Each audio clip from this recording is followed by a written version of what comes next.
The third tool that I want to teach you in the Grief Recovery Toolbox is probably one of the tools that I love the most. It's one that I've used many, many times for myself and for my clients. It's one that I have found a lot of resistance to, but then an amazing amount of acceptance of and power from when my clients use it. This tool is a collage. Most of us in grade school probably did collages and collaged images about a theme.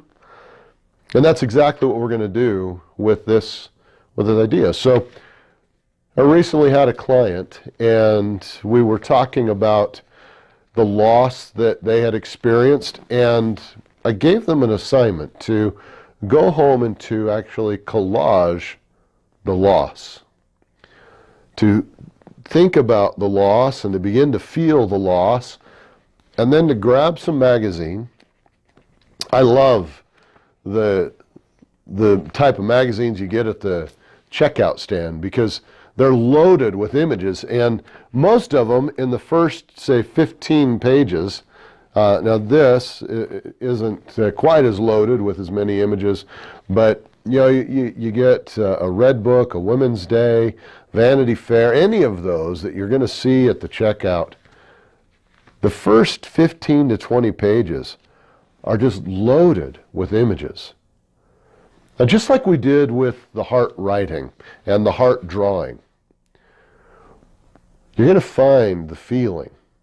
You're going to get inside and look at the emotion of the idea.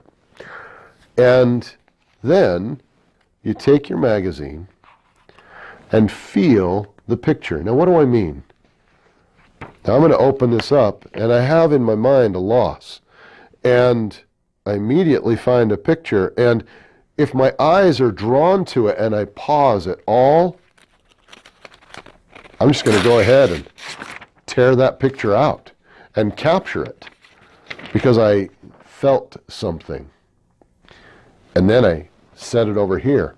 Now you notice I said tear it out, not cut it out. Don't get the scissors. This is a very visceral, a very tactile. And I want you to actually get in and tear. It feels good to do that. To let go of control and exactness and to tear. And then I just put it over there. I just set it aside. And I turn and I'm like, oh, here's another one.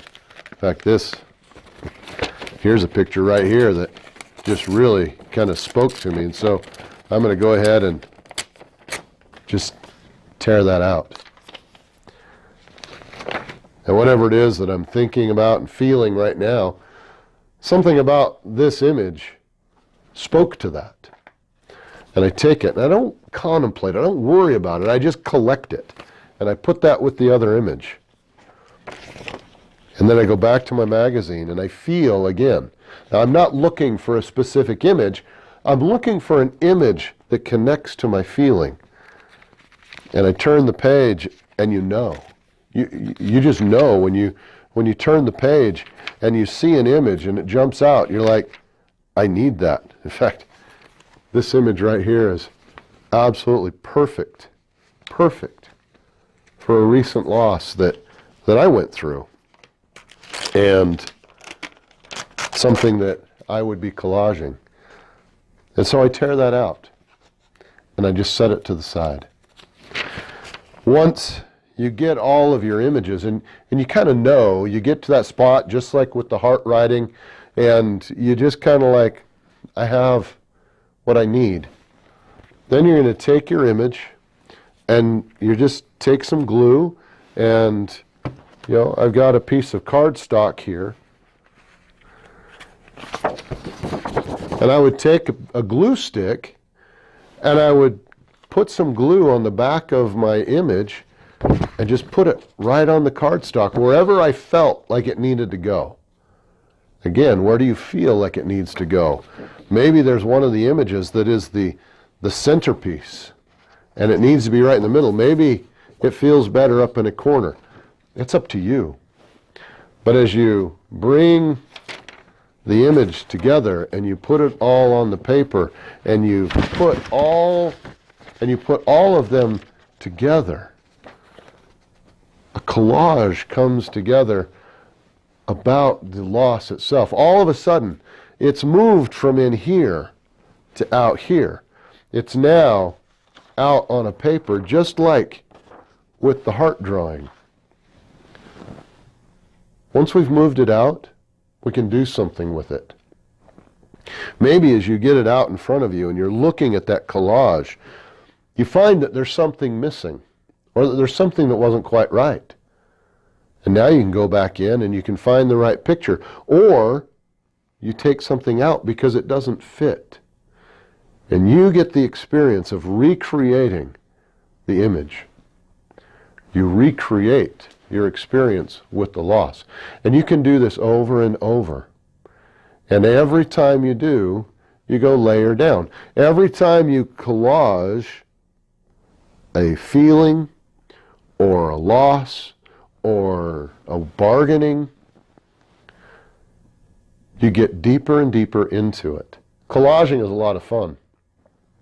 It's one of the things that we do as kids, and that oftentimes, teachers or therapists will have kids do, but as adults, we can do it as well. And it's a powerful tool. And there's no end to what you can collage. One of my favorite collages is a before and after. And so, life before the loss. And collage what your life was before the loss. And what is life after the loss? And you can look at the two perspectives, and you're going to be able to see the crossover. You're also going to be able to see maybe some things that you believe that aren't so true. And as you collage the difference, you're actually moving forward. Now, these are powerful tools. And if a collage opens something up, do a heart writing about it. I hope that while you're doing this, you're also working with a professional. And if you are, these are phenomenal tools that you can take into session with you and to share with your therapist. To share with that person who is helping you grieve and move through the loss. So actually speed the process. So those are three very fantastic tools that you can put in your grief recovery toolbox. And as you use them, you're actually going to find yourself moving through the pathway through grief much faster. Especially if you're a member of the Pathway Through Grief program and are moving through the modules and interacting with us in the group. If you are, please share your experience with these tools in the toolbox with us in the group so that we all can learn and grow and help one another. I hope that this is useful for you.